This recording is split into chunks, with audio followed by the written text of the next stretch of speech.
ہمیں ایسے کارکنوں کی ضرورت ہے جو نہ صرف اپنے شعبے کے ٹیکنوکریٹ ہوں بلکہ مجموعی طور پر ملک کے سماجی، سیاسی اور اقتصادی معاملات کے حوالے سے بھی بخوبی واقف ہوں، کیونکہ یہی 3 عوامل ملک کا مستقبل متعین کرنے کے لیے سب سے اہم ہیں۔ ہمارے تمام خیالات اور اعمال کی بنیاد ان کے پیچھے پوشیدہ فلسفہ ہوتا ہے۔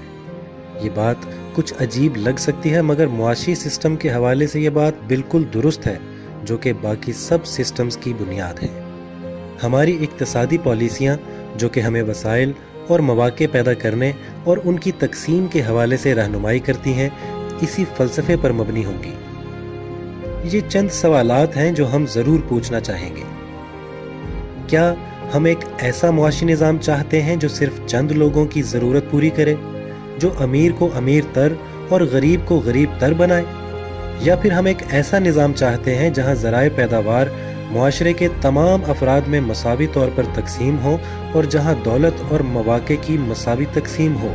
کیا ہم اس بات پر یقین رکھتے ہیں کہ تمام شہریوں کی بنیادی انسانی ضروریات پوری کرنے کو یقینی بنانے میں ریاست کا کردار اور ذمہ داری ہے؟ یا پھر ہم یہ چاہتے ہیں کہ مارکیٹ کی طاقتیں یہ فیصلہ کریں کہ کس کو کیا ملے گا؟ کیا معاشرے کے کمزور اور محروم طبقات کی حفاظت میں ریاست کا کردار اور ذمہ داری ہے، یا پھر ہر کوئی خود اپنا اور اپنے خاندان کا ذمہ دار ہے؟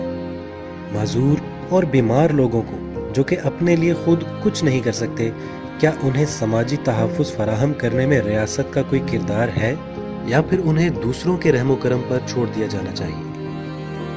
یہ اور ان جیسے کئی سوالوں کے جوابات ہی معاشی پالیسیاں بنانے، منصوبہ بندی، قوانین، ٹیکسیشن سسٹم اور بجٹ میں وسائل مختص کرنے کے حوالے سے ہماری رہنمائی کریں گے۔ اس لیے ہم چاہتے ہیں کہ ہمارے ممبرز ان مسائل کے حوالے سے سوچیں اور اس حوالے سے کسی بھی قسم کی رائے دینے یا سوالات کرنے کے لیے اس ای میل ایڈریس پر ہم سے رابطہ کریں: barabaripartypakistan@gmail.com۔ ہم پوری کوشش کریں گے کہ آپ کے تمام سوالات کے ہفتہ وار جوابات دیں۔ ہو سکتا ہے کہ ہم اس پیج پر بھی کچھ دلچسپ اور اہم سوالات پوسٹ کریں۔